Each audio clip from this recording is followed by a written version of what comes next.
Respecto a estos objetivos de desarrollo del milenio, fueron planteados allá por el año 2000, que eran 8 objetivos vinculados a lo que es el desarrollo humano, esencialmente, donde adhirieron 189 países que en definitiva son los que en ese momento eran países miembros de las Naciones Unidas, ¿sí? Y acordaron un horizonte temporal entre el 2000 y 2015, o sea que en realidad lo que se planteaba en ese momento era qué tenemos que hacer en los países en su conjunto en los próximos 15 años, o sea, en el mediano plazo, para eh, poder cumplir con lo que en ese momento se entendía al concepto este vinculado de desarrollo humano. Esos objetivos hablan más que nada de problemas vinculados a esto de las diferencias entre los países desarrollados, subdesarrollados, y que son los famosos ODS, que al día de hoy ustedes lo conocen porque fueron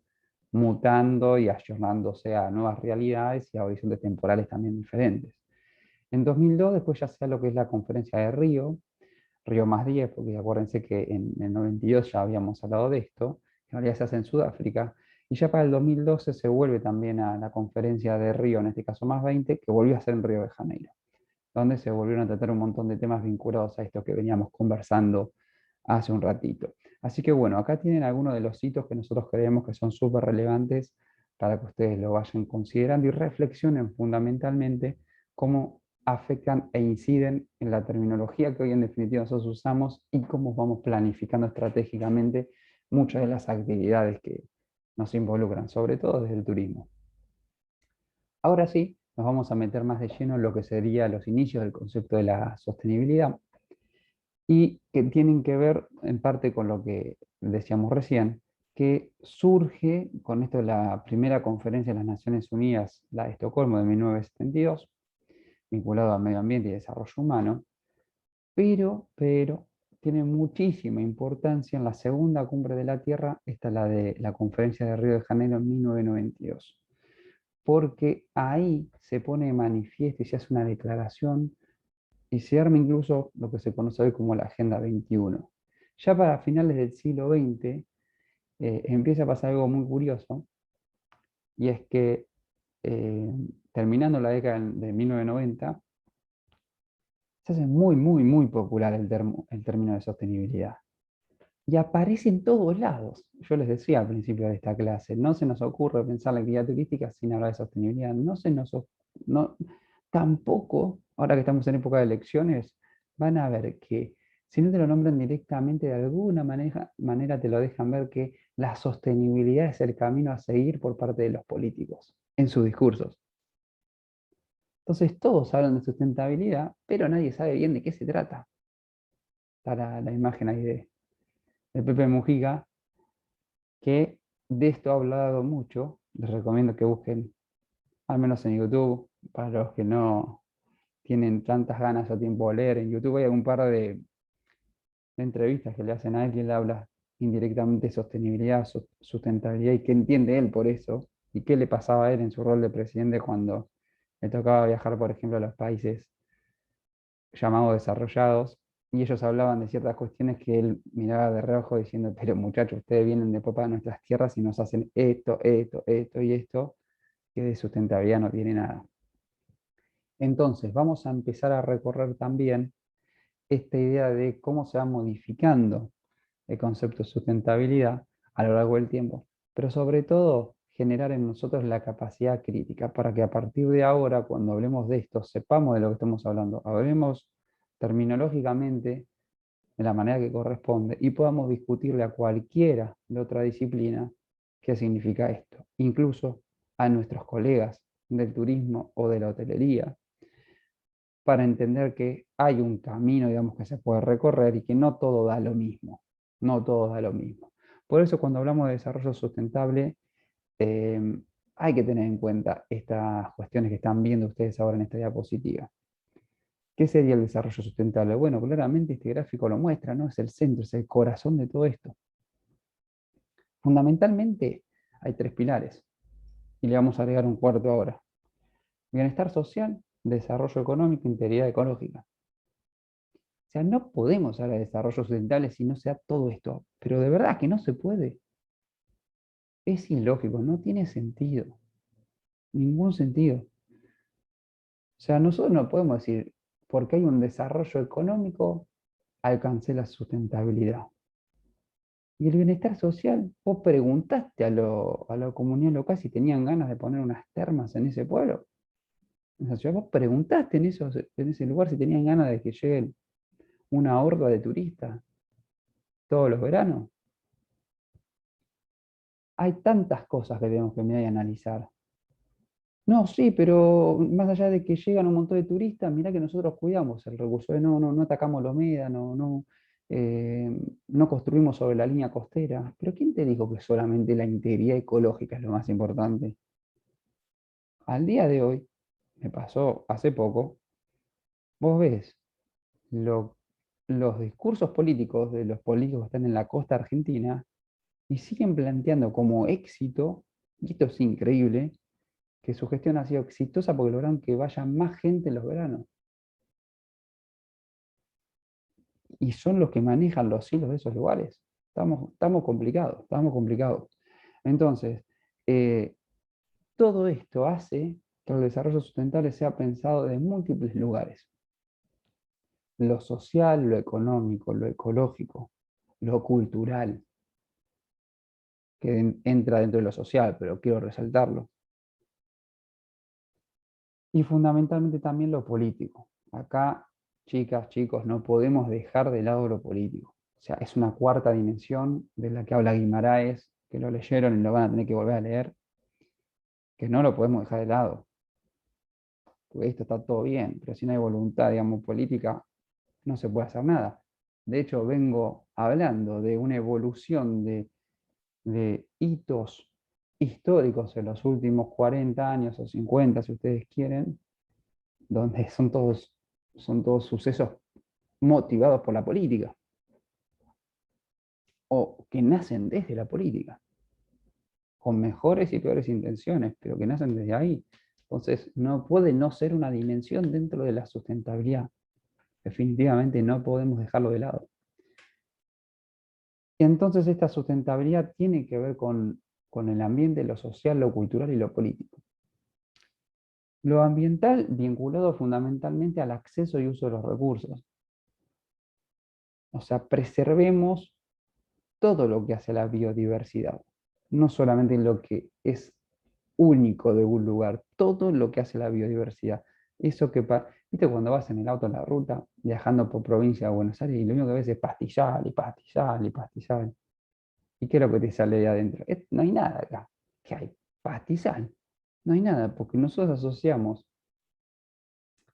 a lo que nuestros cánones de estética o paisaje pretenden como algo bueno y lindo, nosotros creemos que esos cánones son lo que define si algo es bueno o malo.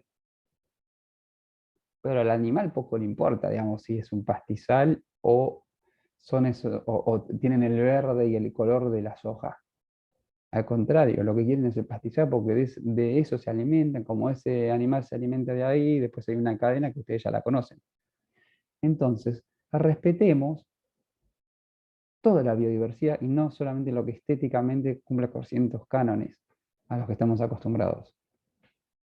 Ese acceso no es poca cosa, porque ponele que nosotros lo conservamos, ponele que lo protegemos, y el acceso para quién o quiénes es, porque si no, también nos estamos alejando de una realidad y es que el hombre sigue, digamos, necesita vivir. Cuando vos cerrás los espacios para conservar lo que hay adentro y sacás a los que siempre estuvieron adentro, tenés un problema. Primero, un problema social que resolver, pero segundo, que le estás sacando el derecho de uso también a las comunidades. Para largo debate eso, para largo debate. Lo socialmente sustentable tiene que ver con esto de superar las desigualdades. A veces al restringir el acceso no hace más que profundizar esas desigualdades. Por el contrario, que cada vez haya más acceso, cuidado, respetado, estratégicamente pensado, gestionado ambientalmente, eso disminuye las desigualdades, porque es el lugar de donde siempre una comunidad, digamos, se ha nutrido de eso. Lo culturalmente sustentable tiene que ver con respetar y conservar los valores y las prácticas de las comunidades que están asentadas en esos espacios, que los hacen diferentes, y un poco lo hablábamos al principio de esta clase, que ustedes lo fueron profundizando en algunas otras materias de la carrera, pero que no queremos dejar de mencionarlos, porque realmente es importante. Lo sustentable tiene que ver con no hacer una puesta en escena con todo aquello que supuestamente identifica esa comunidad. Primero, porque la comunidad puede no tener ganas de mostrarlo como tal y no quiere que se convierta en un escenario turístico. Segundo, porque si quisieran mostrarlo, por ahí no es la manera en que quieren mostrarlo, lo quieren mostrar tal vez de una manera que ellos sienten más genuina, o donde tengan una participación directa y que no sean puros espectadores, incluso la misma comunidad. Revisemos esas ideas entonces. Y lo políticamente sustentable tiene que ver con lo que yo mencionaba también hace unos minutos, que es esto de profundizar la democracia y garantizar la participación ciudadana. Lean el texto de Guimarães, donde todo esto queda súper claro, donde no es solamente la posibilidad de que vos, como parte del pueblo, indirectamente te representen, sino que vos tengas directamente la posibilidad de participar estratégicamente de esa planificación, en este caso del turismo. Acá hay un relato de Guimarães, que por supuesto se los dejo para que lo lean después, que en realidad no es leerlo ahora, pero que vale la pena leerlo. Esto también es del año un poquito después, 2003, eh, pero que habla de estas dificultades que en un mismo territorio se van dando. Cómo desde lo a veces hegemónico se plantea la posibilidad de cuidar, respetar. Claro, ¿desde qué mirada vos me decís cuidar y respetar? ¿Qué es para vos cuidar y respetar? Porque después cuando yo necesito, por ejemplo, que vivo en esos espacios, yo necesito apropiarme de la madera para poder vivir y calentar mi hogar, me decís que no porque el árbol, digamos, el árbol no se puede cortar porque es una área protegida. Y yo no te digo de cortar, pero necesito usar la madera que está en el piso, tampoco la puedes usar. Y entonces ahí empezamos con esos juegos, en realidad, tensiones que son interesantes de ver y analizar. Incluso los que te venden acá, nosotros, como estamos contaminando allá, acá te vamos a plantar no sé cuántos árboles, pero ¿qué tiene que ver esto con aquello? Hay una cuestión de espacialidad y temporalidad que no van de la mano. Otra cosa, ¿qué vas a plantar ahí? Porque si no es autóctono, tampoco implica que el hecho de que pongas árboles sea bueno. Frenemos la pelota, pensemos y planifiquemos. Lo mismo acá, está bueno, digamos, bueno, no me sale ahora cómo se le dice a este tipo de, me salen caricaturas, bueno, un desastre lo mío. Pero lo que estamos viendo acá, en definitiva, te muestra cómo de los ámbitos políticos, en lo discursivo, te dicen los que pertenecemos a la ONU, pertenecemos a la, no sé, UNICEF en este caso, OMS, podríamos poner OMT, esto, lo otro, vamos a hacer esto, estamos luchando por tal cosa. Claro, pero después cuando vos bajás a la realidad es otra. La realidad no alcanza con los grandes objetivos de desarrollo sostenible, que de nuevo tengo para debatir con eso con ustedes un montón de tiempo si quieren. Los famosos ODS. Es algo que a mí un poco me vuelve loco porque, en buen sentido, que no condice para mí con muchas cuestiones que tienen que ver con la realidad del turismo y de otras actividades, donde, claro, en los papeles vos planteas los grandes objetivos de desarrollo sostenible. Imagínate que el mismo objetivo tiene que ayornarse a la realidad de Argentina que a la de Noruega. Y convengamos que tenemos otras necesidades, otras dificultades. Entonces, esto también para pensarlo. Y acá retomo parte de la bibliografía obligatoria de esta parte del programa de nuestra materia. Vayan a este artículo de Louis Nepal, donde se hablan de muchas cuestiones que están buenísimas. Primero, esto del turismo sustentable. Como paradigma y como gerenciamiento se trata. ¿Qué tiene que ver esto o qué significa, mejor dicho? Bueno, el paradigma es lo que te ayuda a ordenar teorías por debajo. Y tiene que ver con lo utópico que yo hablaba al principio de la clase. A ver, para pasarlo en limpio. Nosotros podemos hablar del turismo sustentable y sus grandes principios y sus grandes ideas, sus grandes manifiestos, que también tienen que ver con ese gráfico que veíamos recién, los círculos que se entrelazaban, y te sirve como para correr la zanahoria detrás, ¿no? Como el conejo cuando corre la zanahoria. Nunca la va a alcanzar, pero nos sirve por lo menos para tomar acciones, medidas y hacer concretamente algo hoy, no mañana, hoy. Y en esto del gerenciamiento también tiene que ver cómo las distintas realidades, que yo decía, esto de incluso la temporalidad, la espacialidad nos lleva a tomar decisiones diferentes. Y te sirve para poner en agenda, ¿no? Esto del turismo sostenible con algo que tenga que ver directamente una agenda propia de desarrollo. Porque a ver, acá la gran diferencia es que estamos agregando la palabra turismo y no es poca cosa. La sostenibilidad o sustentabilidad tiene que ver con algunas cuestiones, fenómenos. Ahora, turismo sustentable es otra cosa. Porque no tenemos que hablar de la multidisciplinariedad. Dijimos que tenemos que hablar de lo interdisciplinar. Es ahí cuando se empieza a hablar armar, perdón, un cuerpo teórico propio de lo que es el turismo sustentable y cómo eso va a contribuir después a un montón de prácticas y situaciones donde el turismo sustentable tiene que tener su propia agenda, adaptada a la realidad de cada región. No te estoy diciendo que el turismo sustentable tiene que ser para Buenos Aires una cosa, o región centro, región Cuyo, región litoral. Yo estoy hablando de que por lo menos pensemos algo estratégico, pero desde el turismo sustentable. Regionalizado, más te digo, el cono sur de Latinoamérica, si querés, como gran región, que compartimos situaciones similares o necesidades similares. Y si vos te pones a mirar, por ejemplo, parte de lo que retoma, perdón, el artículo Lunepal, que hace un estudio básicamente retrospectivo de qué se ha publicado hasta el momento en una revista especializada en desarrollo, perdón, en turismo sustentable. ¿Sí? Es una revista especializada, por sus iniciales en inglés, eso que ven, host, ahí con J, la J viene de journal, ¿no? Pero esta revista especializada como la referente de artículos vinculados a turismo sustentable, y hace una retrospectiva y un análisis cual y quanti de ver qué se publicó hasta 2007, en un periodo del 93 a 2007, respecto al turismo sustentable. ¿Y para qué nos sirve hacer ese análisis? Un montón nos sirve, porque pones en discusión un montón de cuestiones.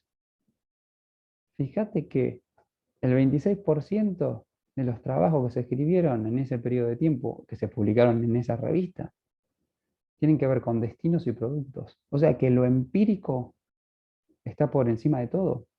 Es bueno y es malo al mismo tiempo. Pero voy por lo bueno. Lo bueno de eso es que si vos llegaste a escribir sobre los destinos o productos sustentables, significa que antes ya se dio la discusión de qué es el turismo sustentable, o qué es, o qué hay que tener en cuenta, perdón, por turismo sustentable, para después pasar a otro escenario, que es el escenario entonces donde se dan las discusiones de apliquemos esto a algunos casos de estudio, para poder ver, medir, entender qué pasa, comparemos. Por lo tanto, tiene su corte positivo. Después se habla siempre del visitante. Y ahí sí pongo reparo, porque el 15% de las publicaciones tienen que ver con el visitante, pero no tanto con la comunidad local. Y eso tiene que ver entonces, pues todavía no se dio tanto la discusión de interpretemos de la comunidad local y después en todo caso salgamos a escribir sobre eso. Bueno, Sin ir más lejos, cuando te quedas con con la definición de turismo de la OMT, está todo puesto ahí. El visitante, el resto, ni aparece, ni se enteraron que son parte de la actividad turística. Entonces este cuadro que lo van a encontrar en la bibliografía pareció interesante porque te plantea desde algún lugar una síntesis, por ejemplo, que en lo metodológico apenas cubre el 2% de las publicaciones. O sea que ahí hay un universo, una oportunidad enorme todavía por construir. Em, entonces, otra cuestión que plantea también en esta mirada retrospectiva este artículo es sobre qué países se hacen análisis, desde qué mirada. Bueno, casi todo está concentrado en Estados Unidos, Reino Unido, Canadá, Australia y Nueva Zelanda, así como se los estoy diciendo. Ellos fueron los primeros en arrancar a escribir esto y fueron los que continuaron escribiendo sobre estas temáticas. Después se empieza a incorporar sobre todo lo que es la Europa más tirando del oeste, que en los últimos 10 años sería. Nosotros como el cono sur de América Latina, olvídate. Y ahí también hay que interpretar otra cosa, en qué idioma leemos y en qué idioma escribimos. Eso no es algo menor, ¿eh? Porque se genera una barrera. Porque vos para publicar en esta revista, ¿en qué tenés que escribir? En inglés. Y bueno, y muchas veces nosotros, entre comillas, y entiendan a lo que voy, nos convertimos en analfabetos porque no podemos publicar, porque no tenemos el acceso a escribir en inglés y poder publicar en este tipo de revistas. La comunidad científica no se entera y peor aún, no podemos leer lo que otros escriben, porque están en otros idiomas. Entonces también hay un poder ahí medio hegemónico y perverso de que el idioma, como siempre, como en cualquier actividad a lo largo de la misma evolución del hombre, genera barreras. Piensen ustedes viajando, cómo te comunicas con alguien que maneja tu mismo idioma que con alguien que no. Es diferente, es otra la historia. Por más cara dura, por más simpático que uno quiera ser, digamos que siempre hay una barrera. Y ahí sí que no es culpa tanto del idioma en sí mismo, sino de qué hacemos nosotros para romper esa barrera. Que entender que casi toda la producción, y ahí me corro de lo que vendría a ser turismo sustentable, casi toda la producción científica en turismo está escrita en inglés. Creo que supera el 80%. Entonces, ahí tenemos un indicador de que de alguna manera todos tenemos la responsabilidad de acercarnos a ese idioma en la lectura y en la escritura, para poder acercarnos y debatir desde otros lugares. Es parte de nuestra formación, es parte de lo que nos toca, pues claramente hay un idioma que es el más utilizado, ¿no? En este sentido. Bien, para profundizar un poco algunos casos ya que tienen que ver más con ejemplos vinculados a la actividad turística, hablemos también de lo que vendría a ser el desarrollo turístico sostenible desde el punto de vista de la sostenibilidad integral. Esto que decíamos un rato del viable ecológicamente, económicamente y equitativo desde lo ético y social, fomentando la diversidad cultural y que haya equidad inter e intrageneracional. Esa foto que ven ahí es una comunidad que se llaman los Cunas, que pertenecen a San Blas, en Panamá.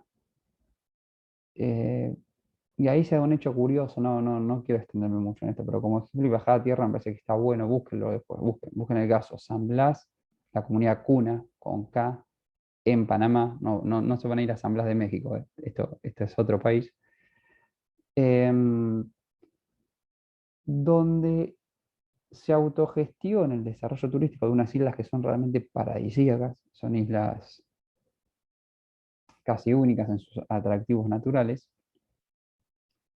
donde el gobierno de Panamá en su momento le dio la gestión a la misma comunidad y ninguna persona que no sea cuna puede ser siquiera propietario de esas tierras, tierras que le pertenecen a la comunidad de hace cientos de años. Y como no se puede pasar del título de propiedad a nadie que no sea cuna a lo largo del tiempo, esto pasa de generación en generación o se lo van vendiendo entre ellos, también sucede que el desarrollo y la gestión de los negocios que se dan ahí adentro, o sobre esos territorios, también son de alguna manera endogámicos y pertenecen a la comunidad cuna. Y es un hecho muy interesante porque no solamente visitas es un archipiélago, es un conjunto de islas muy pequeñas, donde más allá de los hoteles y servicios donde uno se puede hospedar y demás, lo interesante es que la comunidad está asentada ya más del lado del continente en este caso, donde uno puede visitarlos y realmente viven como vivían siempre o como ellos quieren vivir hoy, con atuendos que son muy particulares, que son los de ellos, que muchos de ellos los siguen utilizando, muchos otros no, se visten más parecido a como nos vestimos nosotros acá, y te muestran lo suyo y viven en las casas con construcciones muy típicas y demás que hacen no solo a la experiencia turística, porque realmente le incrementa, le da un valor único, sino que también le aporta la posibilidad de que vos, turista o visitante, puedas tener un acercamiento a una realidad que desde lo escénico hubiese sido distinto, en el caso de que la gestión no hubiese sido encarada y absorbida de la manera que yo, digamos, les acabo de mencionar. O sea que estas son cuestiones interesantes también para verlas de a poco.